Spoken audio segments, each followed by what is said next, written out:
Dear students, fun and joy learning में आपका बहुत बहुत स्वागत है।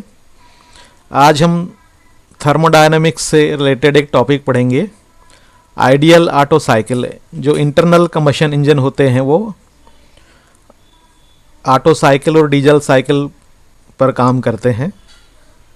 इंटरनल कंबशन इंजन में पेट्रोल इंजन और डीजल इंजन दो प्रकार के होते हैं, जिनको स्पार्क इग्निशन और कंप्रेशन इग्निशन के नाम से जाना जाता है। तो जो पेट्रोल इंजन है वो स्पार्क इग्निशन होता है और ये ऑटो साइकिल के ऊपर चलता है। तो हम देखते हैं कि ऑटो साइकिल क्या है और ये किस तरीके से पेट्रोल इंजन इस साइकिल पर चलता है। मैं प्रोफेसर आर के हरदहा आज के इस वीडियो लेक्चर में आपका बहुत बहुत स्वागत करता हूँ। थर्मोडायनेमिक्स में दो प्रकार की प्रोसेस होती हैं, रिवर्सिबल प्रोसेस और इरिवर्सिबल प्रोसेस। रिवर्सिबल प्रोसेस क्या होती है? It is defined as a process that once having takes place it can be reversed. एक ऐसी प्रोसेस है जब एक बार होती है इसको विपरीत दिशा में या रिवर्स डायरेक्शन में इसको किया जा सकता है। In doing so it leaves no changes in system और बाउंड्री। इस प्रकार वापस रिवर्सिबल डायरेक्शन में चलने पर इसमें सिस्टम और बाउंड्री में किसी प्रकार का कोई परिवर्तन नहीं होता है, वापस पुरानी अवस्था में वो पहुंच जाती है। Irreversible process. इरिवर्सिबल प्रोसेस क्या है? A process that can not return both the system and surrounding to their original condition.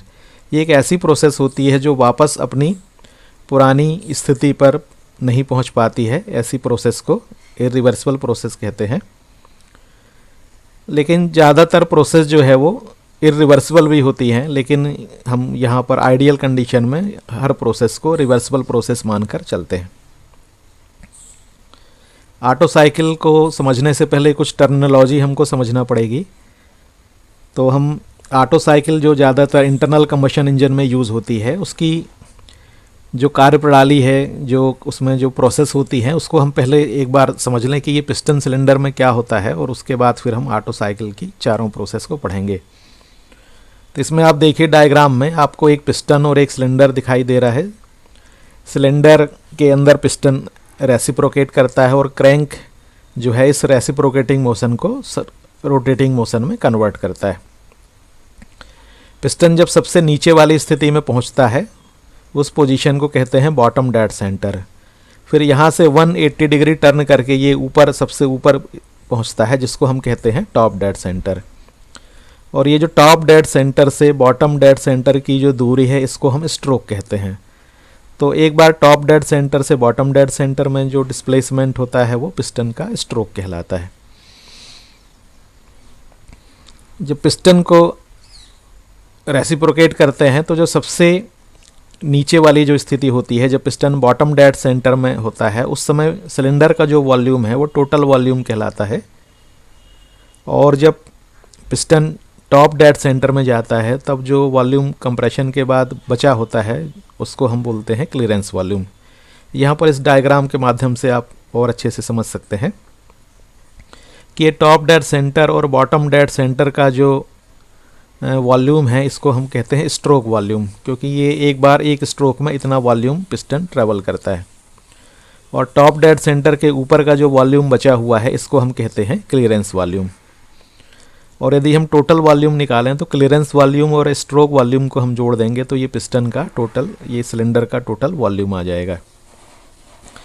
अब इसमें दो टर्मिनोलॉजी होती है कि डिस्प्लेस वॉल्यूम या अपन स्ट्रोक वॉल्यूम जिसको कहते हैं। तो टॉप डेड सेंटर से बॉटम डेड सेंटर के बीच का जो वॉल्यूम है उसको डिस्प्लेसमेंट वॉल्यूम कहेंगे। और यहाँ पर एक टर्म और यूज़ होता है जिसको हम कहते हैं कंप्रेशन रेशियो, कि पिस्टन जो है आपका फ्यूल है उसको कितना कंप्रेस कर रहा है, उसको मेजर करने के लिए एक रेशियो होता है जिसको हम कहते हैं कंप्रेशन रेशियो। ये क्या होता है? Volume at bottom dead centre divided by volume at top dead centre. तो जो वॉल्यूम होता है बॉटम डेड सेंटर में वो टोटल वॉल्यूम होता है सिलेंडर का, और टॉप डेड सेंटर के बाद जो वॉल्यूम बचता है वो क्लीयरेंस वॉल्यूम होता है।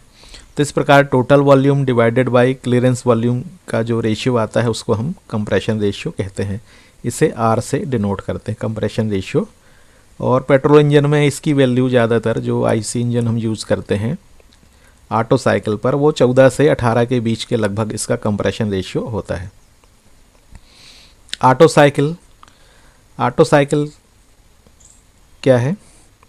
An Otto cycle is an idealized thermodynamic cycle that describes the functioning of a typical spark ignition piston engine. It is the thermodynamic cycle most commonly found in automobile engine. The first person to build a working 4-stroke engine, a stationary engine using a coal gas as air mixture for fuel, was German engineer Nicholas Otto. ये auto cycle सबसे पहले German engineer Nicholas auto ने बनाया था और पहली बार उसने कोल गैस को एज ए फ्यूल यूज़ करके इस इंजन को चलाया था। This is why the four stroke principle today is commonly known as the Otto cycle and four stroke engines using spark plug often are called Otto engines. तो ये Nicholas auto के नाम पर ये 4-स्ट्रोक जो साइकिल है इसको ऑटो साइकिल कहते हैं और जो इस प्रिंसिपल पर कार्य करते हैं उनको ऑटो इंजन्स कहते हैं। 4-स्ट्रोक पेट्रोल इंजन। 4-स्ट्रोक में ये जो पेट्रोल इंजन है 4-स्ट्रोक, इसमें कौन कौन से 4 स्ट्रोक होते हैं? पहला इनटेक स्ट्रोक या सक्शन स्ट्रोक, जिसमें पिस्टन टॉप डेड सेंटर से बॉटम डेड सेंटर में आता है। दूसरा है कंप्रेशन स्ट्रोक, इसमें एयर और फ्यूल का मिक्सचर जो सक्शन के अंदर आता है उसको कंप्रेस करते हैं, पिस्टन बॉटम डेड सेंटर से टॉप डेड सेंटर में जाता है। इसके बाद होता है पावर स्ट्रोक, जब एयर और फ्यूल का मिक्सचर कंप्रेस हो जाता है तो स्पार्क प्लग से उसको इग्नाइट करते हैं और पिस्टन जो है टॉप डेड सेंटर से बॉटम डेड सेंटर में आता है, जिससे हमको पावर मिलता है। यहाँ पर आप देखिए फोर्स जो लगेगा, force equal to pressure into area. तो जो पिस्टन के अंदर प्रेशर डेवलप हो रहा है सिलेंडर के अंदर, वो प्रेशर P है और जो पिस्टन का एरिया है वो A है। तो फोर्स कितना लगेगा पिस्टन पर? P इंटू ए, प्रेशर इंटू एरिया, ये इतना न्यूटन का इसमें फोर्स लगेगा। और जितनी दूरी तक पिस्टन डिस्प्लेसमेंट करेगा, फोर्स इंटू डिस्प्लेसमेंट से हम वर्क डन निकाल सकते हैं। अब ये पिस्टन जब टॉप डेड सेंटर से बॉटम डेड सेंटर में आएगा तो जो हमारा जो फ्यूल जो बर्न फ्यूल है ये हमको बाहर निकालना है। इस समय एग्जॉस्ट वाल्व खुलेगा और पिस्टन बॉटम डेड सेंटर से टॉप डेड सेंटर में जाएगा और जो बर्न्ड गैसेस हैं वो एग्जॉस्ट पोर्ट के माध्यम से बाहर निकल जाएंगे। तो इस प्रकार ये 4 स्ट्रोक होते हैं: intake stroke, compression stroke, power stroke और एग्जॉस्ट स्ट्रोक। इसका हम वर्किंग एनिमेशन देते हैं कि जैसे ये सक्शन स्ट्रोक जिसमें एयर और फ्यूल का मिक्सचर अंदर आता है, कंप्रेशन स्ट्रोक में जो मिक्सचर है उसको कंप्रेस करते हैं, पावर स्ट्रोक में कंबशन के पश्चात हमको वर्क डन मिलता है इसमें पावर स्ट्रोक में, और ये एग्जॉस्ट स्ट्रोक है जिसमें बर्न्ड गैसेस जो है एग्जॉस्ट पोर्ट के माध्यम से बाहर निकल जाती हैं और इस प्रकार एक पूरा साइकिल पूरा हो जाता है। तो इसमें 4 स्ट्रोक होते हैं, 4 बार पिस्टन अपनी दूरी तय करता है। यहाँ पर ये एक वर्किंग एनिमेशन के माध्यम से देखिए चारों स्ट्रोक को। जैसे ये पहला सक्शन स्ट्रोक है, इसमें एयर और फ्यूल का मिक्सचर अंदर आएगा, दूसरे में कंप्रेस होगा। जब स्पार्क प्लग से स्पार्क प्रोड्यूस हो गई तो फ्यूल इग्नाइट हो जाएगा और हमको पावर स्ट्रोक मिलेगा। और जब बर्न्ड गैसेस हमको निकालना होती है उस समय हम एग्जॉस्ट वाल्व है उसको ओपन करते हैं और पूरी बर्न्ड गैसेस निकल जाती हैं।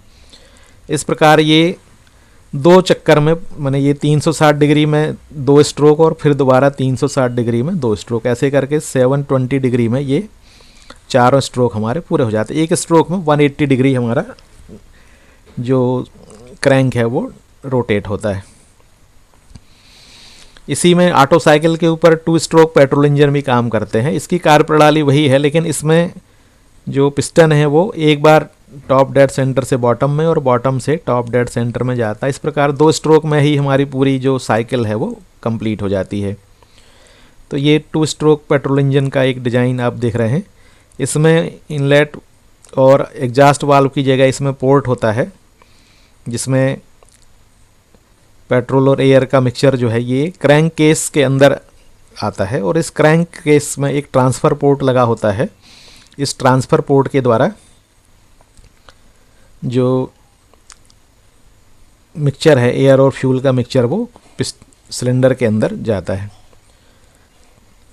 तो ये देखिए इसमें एयर और पेट्रोल का मिक्सचर जो है ये इनलेट पोर्ट से अंदर हुआ, और इसके बाद ये जो क्रैंक केस है यहाँ पर पूरा एयर और फ्यूल का मिक्सचर यहाँ पर अंदर रहता है।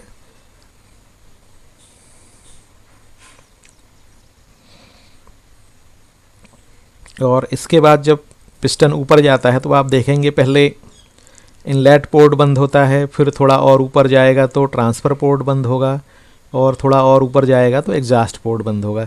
जब ये तीनों पोर्ट बंद हो जाते हैं, इनलेट पोर्ट, ट्रांसफ़र पोर्ट और एग्जॉस्ट पोर्ट, इसके बाद जो आगे की प्रोसेस होती है वो कंबशन माने कंप्रेशन की प्रोसेस होती है, जिसको हम कंप्रेशन स्ट्रोक कहते हैं। तो शुरुआत में थोड़ा समय लगता है। कंप्रेशन स्ट्रोक जब एग्जॉस्ट पोर्ट बंद हो जाएगा, इसके बाद से कंप्रेशन की प्रक्रिया चालू होती है। जब ये टॉप डेड सेंटर में पहुंच जाता है तब स्पार्क प्रोड्यूस होती है और पिस्टन जो है नीचे आता है टॉप डेड सेंटर से बॉटम डेड सेंटर में, तो हमको पावर मिलता है। और जब पिस्टन नीचे आएगा तो पहले इसका एग्जॉस्ट पोर्ट ओपन होगा, जिससे फ्यूल गैस जो बर्न्ड गैसेस हैं वो बाहर निकलती हैं। थोड़ा और नीचे आएगा तो ट्रांसफ़र पोर्ट से एयर और फ्यूल का मिक्सचर जो है वो सिलेंडर के अंदर जाता है, और नीचे आते समय इसका जो इनलेट पोर्ट है वो बंद होता है। इनलेट पोर्ट कब खुलेगा इसका? जब पिस्टन ऊपर जाएगा। जैसे कि आप पहले चित्र में देख रहे हैं, पिस्टन जब ऊपर गया है उस समय इनलेट पोर्ट इसका जो है वो खुला हुआ है, और जब पिस्टन नीचे आता है तो उस समय इनलेट पोर्ट बंद हो जाता है और केवल एग्जॉस्ट और ट्रांसफ़र पोर्ट खुलते हैं। तो इस प्रकार दो स्ट्रोक में ये पूरी प्रोसेस हो जाती है। एक में कंप्रेशन की प्रोसेस होती है और दूसरी एक्सपांशन की प्रोसेस होती है, पावर स्ट्रोक। दो स्ट्रोक में ये हमारा पूरा जो ऑटो साइकिल है वो कंप्लीट होता है। यहाँ देखिए पहला स्ट्रोक है कंप्रेशन स्ट्रोक और दूसरा है पावर स्ट्रोक। एक एनिमेशन के माध्यम से आप पूरी प्रोसेस को देखिए कि ये जो क्रैंक केस है, यहाँ पर जो एयर और फ्यूल का मिक्सचर है वो इनलेट पोर्ट से अंदर आता है। इनलेट पोर्ट कब खुलता है? जब पिस्टन ऊपर जाएगा उस समय इनलेट पोर्ट खुलेगा, और जब पिस्टन नीचे आएगा उस समय इनलेट पोर्ट बंद हो जाता है। यहाँ पर देखिए जैसे ये सबसे पहले इनलेट पोर्ट खुला, वहाँ से एयर और फ्यूल का मिक्सचर अंदर आ गया।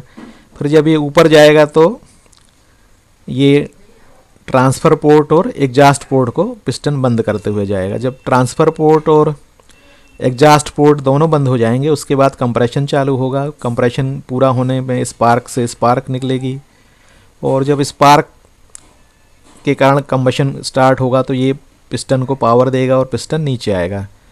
तो इस प्रकार ये दो स्ट्रोक में पूरी प्रोसेस हमारी कंप्लीट हो जाती है। तो ये ज़्यादातर जो टू स्ट्रोक इंजन है ये इसी तरीके से कार्य करते हैं। इसमें 360 डिग्री में हमारी एक पूरी साइकिल कंप्लीट हो जाती है, जबकि 4 स्ट्रोक में आपने देखा होगा 720 डिग्री जब पूरा रोटेशन हो जाता है उस समय हमारी एक साइकिल पूरी होती है। इसमें 2 स्ट्रोक में पूरी साइकिल हो जाती है और उसमें 4 स्ट्रोक में पूरी साइकिल होती है। Process in auto cycle. Auto cycle में कौन कौन सी प्रोसेस होती हैं? ऑटो साइकिल ये 4 प्रोसेस से कंप्लीट होता है। पहली प्रोसेस क्या है? 1 से 2। 1 से 2 में आइसेंट्रोपिक कंप्रेशन होता है, जिसमें हम एयर और जो फ्यूल है उसके मिक्सचर को कंप्रेस करते हैं। 1 से 2। 2 से 3 क्या है? ये आप देख रहे होंगे कांस्टेंट वॉल्यूम कंबशन या कांस्टेंट वॉल्यूम। जब पिस्टन टॉप डेड सेंटर में पहुंचता है उसी समय स्पार्क द्वारा स्पार्क प्रोड्यूस होती है, जिससे फ्यूल इग्नाइट होता है और एक थोड़े से फ्रैक्शन ऑफ सेकेंड्स में हीट ट्रांसफ़र हो जाता है, जिसको हम कंबशन कहते हैं। तो ये कांस्टेंट वॉल्यूम प्रोसेस है। इसको आइडियल ऑटो साइकिल में कांस्टेंट वॉल्यूम प्रोसेस माना गया है। तो 2 से 3 हो गई आपकी कांस्टेंट वॉल्यूम हीट एडिशन। इसमें फ्यूल अपनी हीट जो है सप्लाई करता है कंबशन के द्वारा। 3 से 4 है आइसेंट्रोपिक एक्सपांशन। जब कंबशन शुरू होता है तो पिस्टन टॉप डेड सेंटर से बॉटम डेड सेंटर में आता है, और इसमें जो प्रोसेस होती है ये आइसेंट्रोपिक एक्सपांशन की प्रोसेस होती है। इसमें प्रेशर कम होता है और वॉल्यूम बढ़ता है। इस प्रकार पिस्टन जो है टॉप डेड सेंटर से बॉटम डेड सेंटर में आ जाता है। फिर अगली प्रोसेस है 4 से 1, 4 से 1। 4 से 1 प्रोसेस क्या है? Constant volume heat rejection. जो बर्न्ड गैसेस हैं, जैसे ही पिस्टन बॉटम डेड सेंटर में आता है और उसके बाद एग्जॉस्ट वाल्व ओपन हो जाता है और जो बर्न्ड गैसेस हैं वो एग्जॉस्ट वाल्व से निकलना शुरू हो जाती हैं।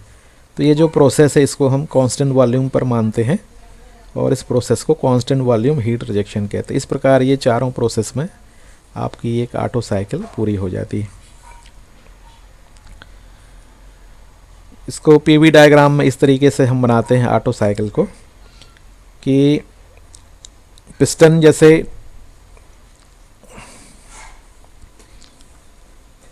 टॉप डेड सेंटर में है, जब टॉप डेड सेंटर से बॉटम डेड सेंटर में आएगा तो 0 से 1 जो है ये इनटेक स्ट्रोक कहलाएगा। इसमें एयर और फ्यूल का मिक्सचर जो है सिलेंडर के अंदर जाता है। तो 0 से 1 जो है ये एक इनटेक स्ट्रोक है या जिसको हम सक्शन स्ट्रोक कहते हैं। 1 से 2 जो है ये कंप्रेशन स्ट्रोक है, पिस्टन बॉटम डेड सेंटर से टॉप डेड सेंटर में जाता है। और 2 से 3 ये कंबशन प्रोसेस है, स्पार्क, इसमें हीट एडिशन होता है। तो 2 से 3 हीट एडिशन प्रोसेस हो गई कांस्टेंट वॉल्यूम। 3 से 4 में हमको पावर स्ट्रोक मिलता है जिसमें एडियाबैटिक एक्सपांशन होता है और पिस्टन बॉटम डेड सेंटर में आ जाता है। इस समय जो है एग्जॉस्ट वाल्व खुलता है और हीट रिजेक्ट होती है। तो ये 4 से 1 जो है ये हीट रिजेक्शन प्रोसेस है। और उसके बाद जो बॉटम डेड सेंटर से बर्न्ड गैसेस जो है वो एग्जॉस्ट वाल्व के द्वारा बाहर निकल आती हैं, जो जली हुई गैसेस हैं। तो ये जो 1 से 0 है, जो 1 से 0 की प्रोसेस, ये एग्जॉस्ट स्ट्रोक कहलाता है। इस प्रकार ये चारों प्रोसेस आप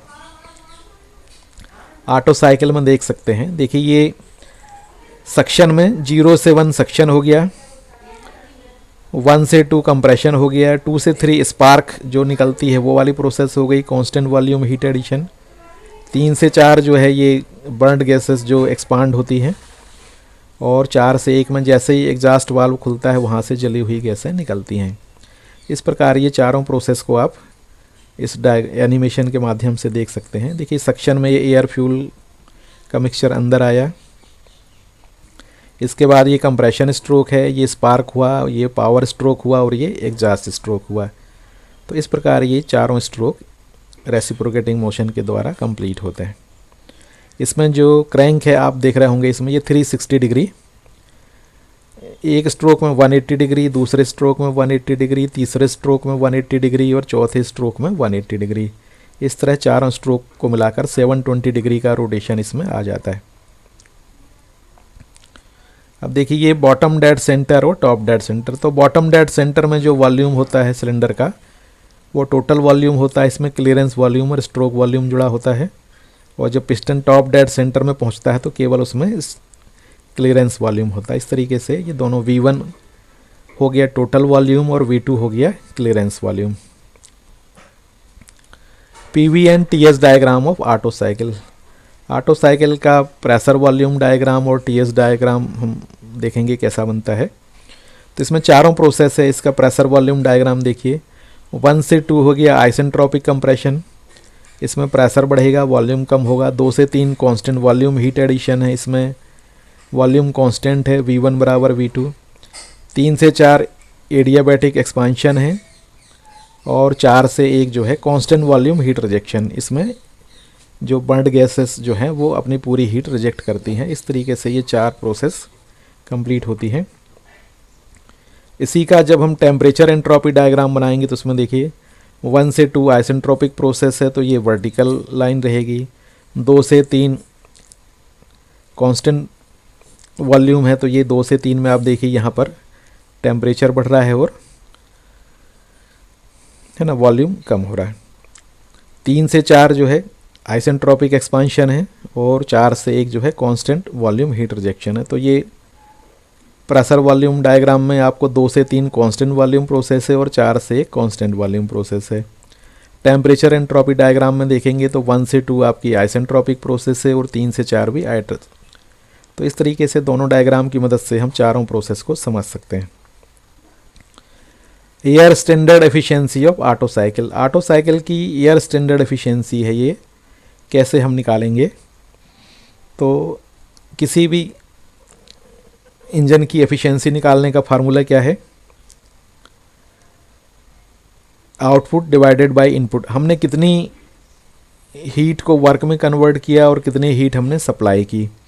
इस तरीके से एफिशिएंसी निकालते हैं। तो इसमें जैसे क्यू आर जो है हीट रिजेक्टेड क्या है, कांस्टेंट वॉल्यूम में हो रहा है, तो इसका हो जाएगा M C V into delta T. T4 से T1 में आपकी हीट रिजेक्ट हुई और हीट सप्लाइड कितनी हुई, 2 से 3 की प्रोसेस में आपकी हीट सप्लाइड होती है कांस्टेंट वॉल्यूम में, तो ये हो गया M C V T3 minus T2, delta T हो गया आपका T3 माइनस T2। तो हीट रिजेक्टेड और हीट सप्लाइड। एफिशिएंसी निकालने का फार्मूला क्या है, ऑटो साइकिल की एफिशिएंसी निकालेंगे तो इसमें हो जाएगा हीट कन्वर्ट इनटू वर्क। तो heat supplied minus heat rejected हो गया हीट यूज्ड, और आपने कितनी हीट सप्लाई की, क्यू एस कितना हो गया, M C V into T3 minus T1। तो इस प्रकार से heat supplied minus heat rejected बटे हीट सप्लाइड, इससे आपकी air standard efficiency auto cycle की निकल जाएगी। तो यहाँ पर देखिए एम सी वी कॉमन है, तो ये एम सी वी कैंसिल हो जाएगा ऊपर और नीचे से, तो केवल क्या बचेगा, 1 माइनस T4 माइनस T1 बटे T3 माइनस T2। जैसे इसको कर लेंगे तो T3 माइनस T2 ये 1 हो गया, और इधर निकालेंगे तो T4 माइनस T1 बटे T3 माइनस T2। तो यदि हमको चारों टेम्परेचर मालूम है, T1, T2, T3 और T4, तो हम air standard efficiency auto cycle की निकाल सकते हैं।